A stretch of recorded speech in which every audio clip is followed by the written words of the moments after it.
operator and his own operator here.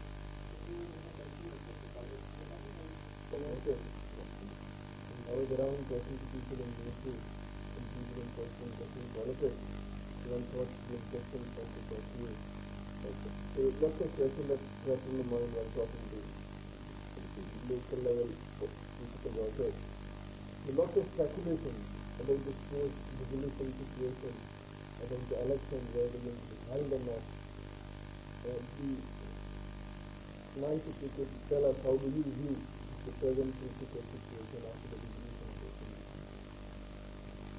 The speculations, as you have said, are not totally wrong, because the situation is so clear that one can hardly be sure of what is likely to happen, particularly the situation across the ceasefire line is such that anything can happen at any time. And if any change takes place, for example, if there's any military intervention from across, which is indicated by the governor of occupied Kashmir, so then that will no elections can be held. So like this, you see the situation is very fluid, and therefore the speculation cannot hold is wrong.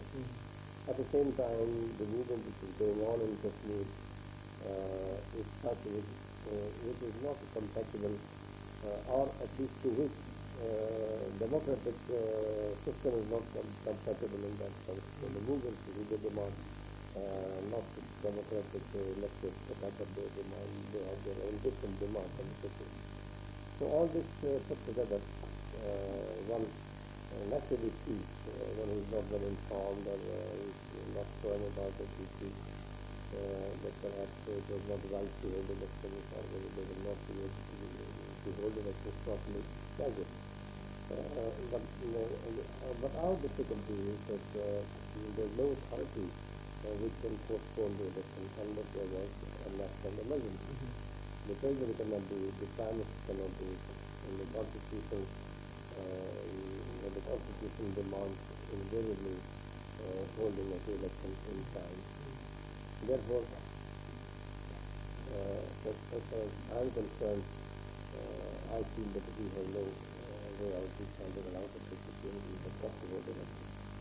So then, simultaneously, I feel that these 3 months ahead has given us a breathing space season-wise.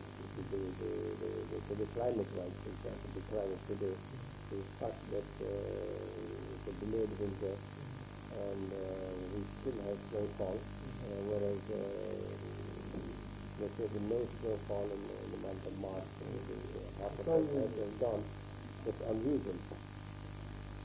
And this makes things, while it makes them difficult, it makes them easier also, because this gives us a breathing space for the movement which is going on across, and we can make use of this time for holding the elections. Although we have another difficulty, and that is because of the movement of population during the month of June. About 40% of the population has moved out to the transfer areas, and it is difficult to bring them back for polling purposes. But anyway, there's no choice.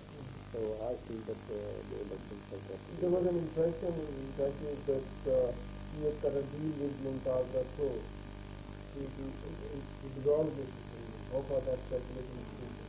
Yeah, I think this is going a bit too far, and this is a kind of assumption, I should say, on the whole situation by the people who just do not understand what is happening.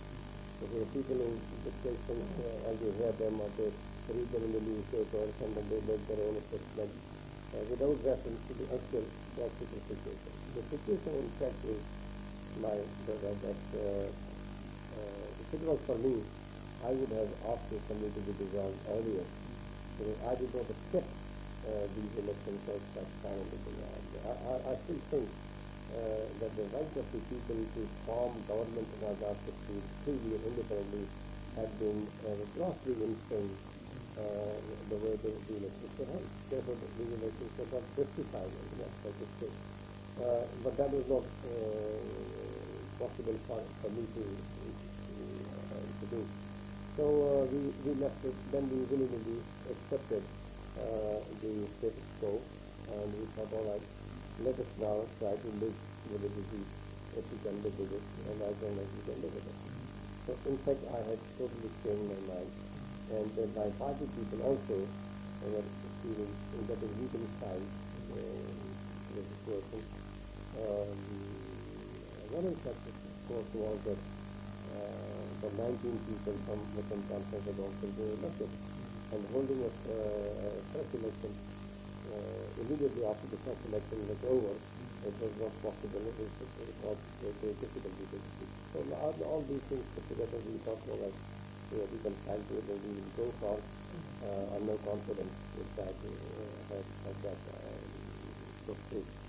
But somehow or the other, we did not, or we did not feel like, we did not feel confident that this could be presented at that time. We were still thinking that we could do it and do make arrangements. Now, two things which must have prompted the Prime Minister to do this, two or three things which have not bearing on the situation, and that is primarily he himself had been saying since quite a few months, last few months, that his hands were tied and the ministers were blackmailing in order to stop to meet his sort of no confidence that he blackmailed the Prime Minister. And he had been passing orders and reversing orders in some cases more than half a dozen times. You see, the same order was reversed over a small or a TN or a guard or something like that. It's a small government service. And he, as a political worker, must have been anybody in his position would be genuinely feeling that he is doing a great political crime against the political secretary of Kashmir. And then the way the ministers behaved, they had formed every minister was a state by himself, and there was no coalition and no cooperation between the and the way administration was moving and down. The whole thing put together caused a situation in which something had to happen. Something must have happened. And then together with it, there was a growing sense that more people were feeling dejected, disappointed. And the more that the kids saw that something is likely to happen, they started staying inside, and primarily in order to save their own position, and secondly to save the assembly from a division or a disaster. They conveyed the impression that maybe it was becoming easier for us to table and no confidence. That night, in which Prime Minister came to me and informed me that he was going to do it, two of his colleagues and very trusted colleagues, in fact, on whom he had depended for all the past few months, they had come to me independently, and they had conveyed their trust with what was happening, and that they were not responsible for it. So that perhaps I think the Prime Minister himself had, by that time they were sitting with me, he had walked in and perhaps he saw them going out. So like that, that was an impression which was growing fast. Something was likely to happen. All these things happened, and I don't know, maybe there were some extraneous elements also. The political situation could really so complicated, but we cannot rely on any one element and take the view. There are so many elements at work. So then he came to me, and I genuinely felt that he was frustrated, and he was revengeful also at the same time. And then the formation of the merger of Azad Muslim Conference with the Liberation League could have been for any political work an additional cause for alarm. So all these things will be rumors and these Because when you were moving this no confidence move, what did you have in your mind after the no confidence was successful? So we were very clear that we form a conference government in collaboration with the people who sent by us. That is very simple, very clear. So all these things put together, we became desperate and came to me and said, here I am. Now I decided to dissolve the assembly and you can send. It's up to you. If you don't consent, according to the constitution, I am entitled to dissolve it. Is there going to be an electoral alliance between the People's Party and the Muslim Council? I doubt very much if there could be any electoral alliance. What an understanding. But we cannot rule it out at the same time. This is what I have said so far. And the position which the Muslim Conference has maintained is that we were not expected to be in any alliance as yet with the People's Party or another party. And at the same time, we have not ruled it out. So it all depends on the situation as it goes up. But the impression over there was that So that impression came from the Prime Minister himself, because he had said it categorically that he would very much wish that there was an election alliance between the Muslim Conference and his government and his People's Party. But we have not yet agreed to that position. We have not been able to agree on that. But one thing which I must say in very clear terms is that I conveyed to him in one of the meetings last week that we would be very much willing to cooperate with him in the actual holding of the election, to force a kind of conducive atmosphere for election, to maintain law and order, so there is no disturbance, and to make sure, as far as it is possible for both the parties, that the elections were fair and free, because they were not in any way rigged or something like that. So that is where so far there is an understanding between Prime Minister and myself representing our own section. Although we have not been able to forge any unanimous steps and measures as yet, but this is an understanding in principle that we will see. For example, I asked him that in order to ensure a normal situation in our Kashmir, and the injustices and disparities which occurred during this period of 10 months, 9-10 months, they should be removed and return to a normal position. And that this we also believe that this was very genuine demand, and this is the in terms of public committee. The other day, look into what indiscriminate actions were taken or what injustices were done. A lot of meaning is given to your son's induction as a special advisor to that. So I think there is not much of meaning in it genuinely, but it could lead to a lot of meaning. There may not be any meaning at all in it, but a lot of speculation. A lot of speculation. The fact of the matter is that my son, this son of mine, has never been in active politics. He's with a good friend. They've been good friends for 20 years. Mr. Rathore and whether he was in the government or I was in the government or we were out of it, they continued to meet each other, you see, and it's a family friend. And I think Rathore could see a political and even a moral advantage out of it. But if that was not meant to be against the interest of the Muslim Conference, or it was not meant to blackmail Sardar Qayyum, then I think it is very genuine. But if we saw that any such thing is happening, then naturally my son will not be able to afford to stay in a society which sent about blackmailing his father or blackmailing his father's politics. So it is as simple as that, in fact. But the situation, it has a lot of meaning. Unless people come to know that there is no meaning in it, they will keep on attacking it so much. It's the kind of politics we have in the country.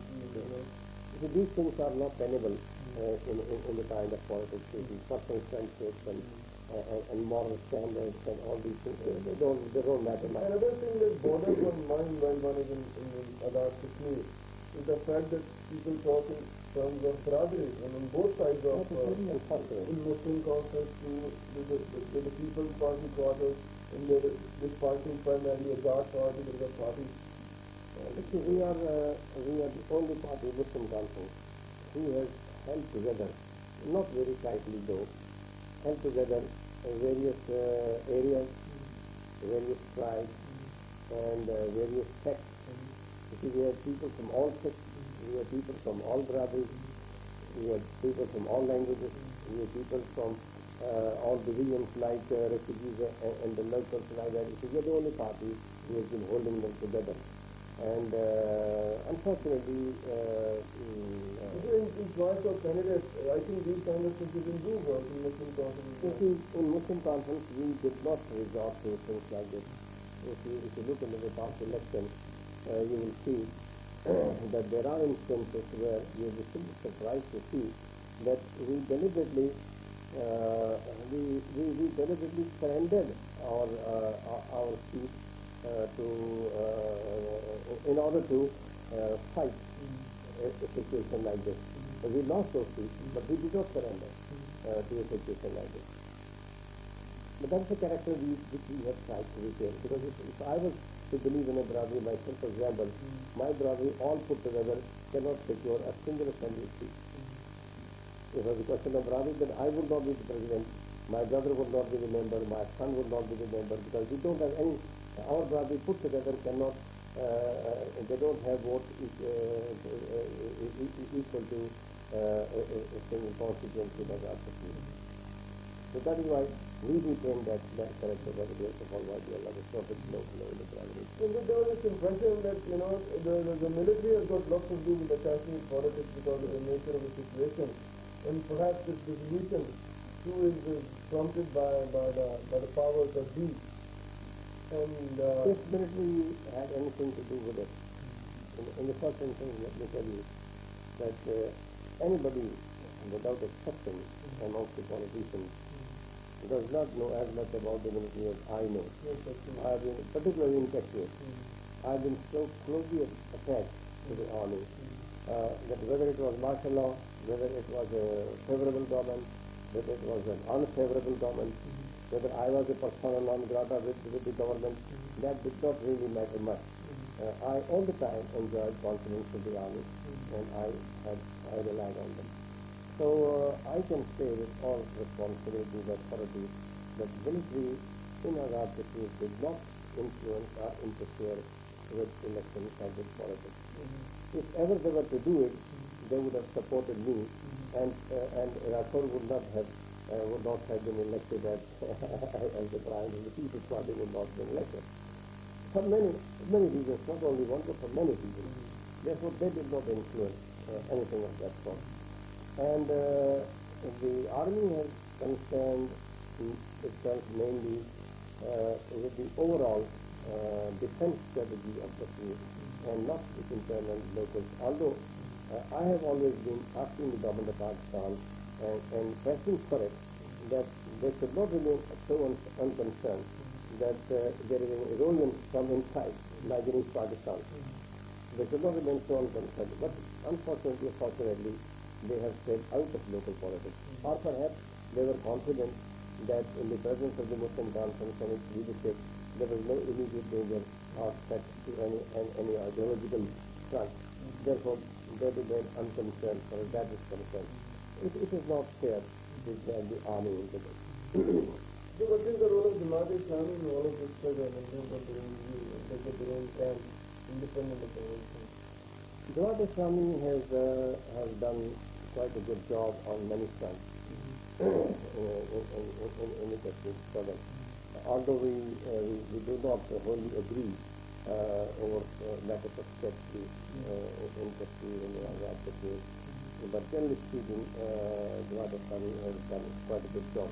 It's a commendable job, and one cannot simply ignore that because there's a difference between on other sectors, other fronts.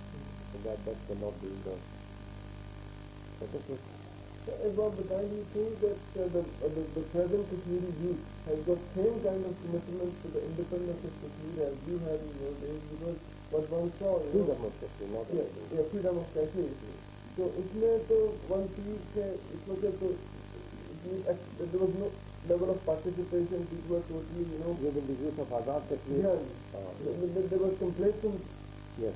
There's a sort of lethargy. There's a lot of complacency, but this complacency is not entirely independent. It has its roots in many quarters. There are many genuine causes and reasons for this complacency. And youth is not entirely at fault, because we have our international constraints, which to the involvement of Azad Kashmir as such, a large-scale involvement of Azad Kashmir can bring us into direct confrontation and conflict with the international national interest on the international front. Therefore, we sometimes have ourselves try to soft pedal the situation.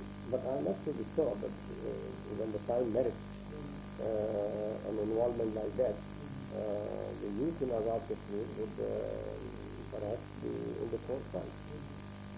So at the moment one can say that whether it's by design or it's accidental, there is some sort of indifference or complacency, as you rightly said, on the part of Azad Kashmir youth, not the Kashmir youth of Azad Kashmir. I think returning to the previous chain of a discussion, the people had an impression that there are some differences within the Muslim Council between you and Sardar and some policy matters. There are differences of opinion, no doubt, but so far that difference of opinion has not caused any what should I call a sort of a two warring or opposing groups inside. But people thought if People's Party and Muslim Conference reach an agreement, then Sardar was using it as a opportunity to pass something, and then they were linking this announcement of formation of Muslim League in the Kashmir. Then they were putting together this statement by the Prime Minister's media advisor that he will have an active role to play in the Kashmir politics in future. And they were trying to develop a scenario of a new party emerging with the name of Muslim League, and the center from the People's Party and the Muslim Conference under the leadership of persons like KCC. I personally feel that this is mostly more than 99% side plan, wishful thinking, and it has no serious politics in it. As far as formation of Muslim League is concerned, I don't think any sensible Muslim leader would support an idea like this. Some exploiters and blackmailers might do it, but no sensible Muslim leader, because Muslim League takes its cues and directions from what side has been thought about Kashmir. And unless Kashmir is decided by the Kashmiris, of course with the support of the people here, the formation of Muslim League would be identical with the formation of Congress in Kashmir and People's Party in Azad Kashmir and like that. Therefore, no sensible Muslim leader, a responsible Muslim leader would really go for that. But of the people would like to exploit. For example, some people in Azad Kashmir have declared to be Muslim League, although they don't believe in the very ideology of Muslim League, they believe in independent Kashmir ideology. But now, they try to seek an opportunity out of it. They say that they are Muslim leaders. Well, this is some people will come up, but I don't think it will succeed ultimately. And as long as the Muslim conscience sticks to its ideology and continues to work, continues to maintain continuity, I don't think there is any possibility of that sort of thing to happen. Would you mind dwelling on the nature of differences between you and Sardar? I think the mostly these kind of differences that come up. Sardar has been in this family for 5 years, and naturally one tends to develop. For example, like I have certain very firm and unflexible ideas which I would not like anybody else to follow. But I myself, for me, I have to follow them. If I was to advise you, for example, I would not advise you to do it. But if I was to do it myself, I would do it. Like that, over the years, we have certain notions and ideas. Like that, perhaps Sardar might have developed a strategy in his mind for future, which to my mind has not been compatible with the requirements, what we are faced with. So like that, the difference of opinion, it might get resolved and it might not get resolved. It all depends on circumstances. How do you look at the future of the struggle in Kashmir? The future of the struggle in Kashmir is going to be, from my point of view, it is very bright, but it has its own very pressing demand for sacrifices and more hardships and more atrocities to encounter and face, and more suppression from Indian side and more resistance from our side. And this is, if we can sustain this for not a very long time, then India is going to be under tremendous economic pressure which we will not be able to cope with. And not that we will defeat her militarily, but we will defeat her politically, morally, and economically to the extent, to irretrievable extent. And that will brighten and open up the future. Thank you very much. Thank you.